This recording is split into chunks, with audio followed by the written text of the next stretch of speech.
श्री गणेशाय नमः। जय जय माता हल छठ की। आज हम सुनने जा रहे हैं माता ललही छठ की पावन व्रत कथा। जो भी व्रत श्रद्धा और विश्वास से यह कथा सुनते हैं उन पर माता की कृपा सदैव बनी रहती है।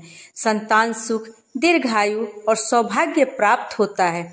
तो आइए कथा प्रारंभ करने से पहले माता हल छठ का नाम लेकर मंगलाचरण करें। सब लोग एक स्वर में बोले, जय जय हर छठी ललई छठ माता की जय, संतान सुख दायिनी माता की जय।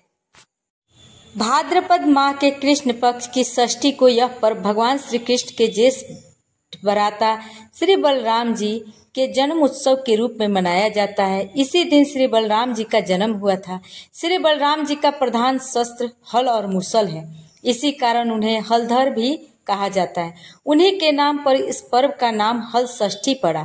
भारत के कुछ पूर्वी हिस्सों में इसे ललई छठ भी कहा जाता है। हल छठ व्रत कैसे करें, आइए जानते हैं। सबसे पहले प्रातः काल स्नादि से निर्मित हो जाएं, पश्चात स्वच्छ वस्त्र धारण कर गोबर लाएं। इसके बाद पृथ्वी को लीप कर एक छोटा सा तालाब बनाएं। इस तालाब में झरबेरी, ताश या फ्लास की एक एक शाखा बांधकर बनाई गई हरछठ को गाड़ दें। तत्पश्चात इसकी पूजा करें। पूजा में सत्तानाजा, चन्ना, जौ, गेहूं, धान, अरहर, मक्का और मूंग चढ़ाने के बाद धूल, हरी कजरिया, होली की राख, होली पर भुने हुए चने को होरहा तथा जौ की बालें चढ़ाएं। हर छठ के समीप ही कोई आभूषण तथा हल्दी से रंगा कपड़ा भी रखें। पूजन करने के बाद भैंस के दूध से बने मक्खन द्वारा हवन करें। पश्चात कथा कहें अथवा सुने। अंत में निम्न मंत्र से प्रार्थना करें। भाद्रपद माह के कृष्ण पक्ष की षष्ठी को यह पर्व भगवान श्री कृष्ण के ज्येष्ठ भ्राता श्री बलराम जी के जन्म उत्सव के रूप में मनाया जाता है। इसी दिन श्री बलराम जी का जन्म हुआ था। हल षष्ठी की व्रत कथा। प्राचीन काल में एक ग्वालिन थी। उसका प्रसव काल अत्यंत निकट था।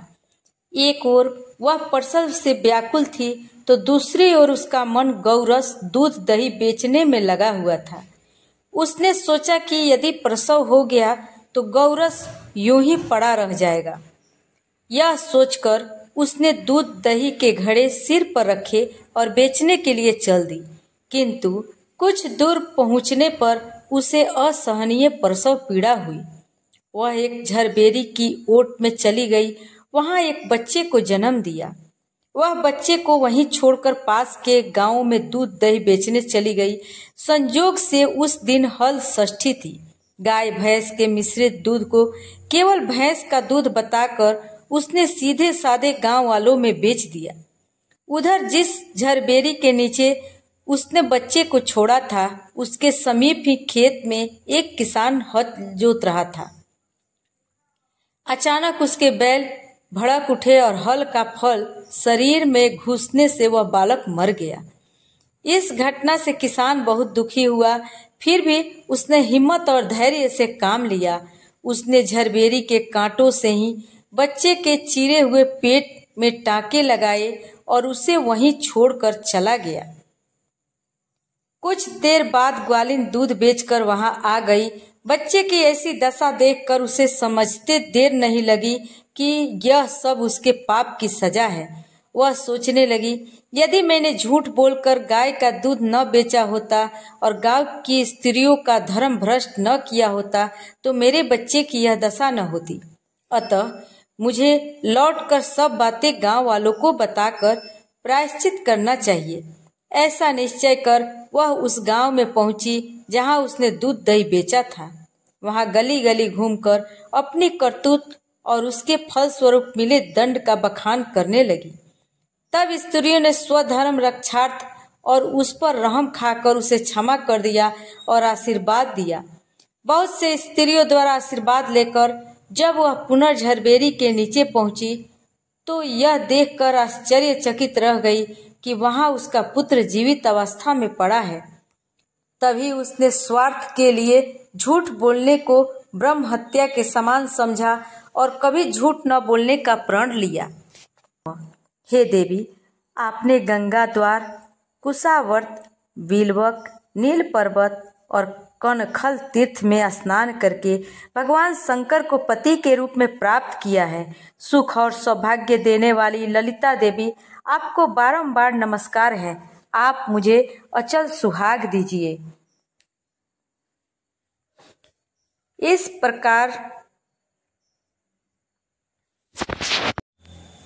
प्रकार माता ललही छठ ने अपने भक्तों की रक्षा की और उन्हें संतान सुख का वरदान दिया।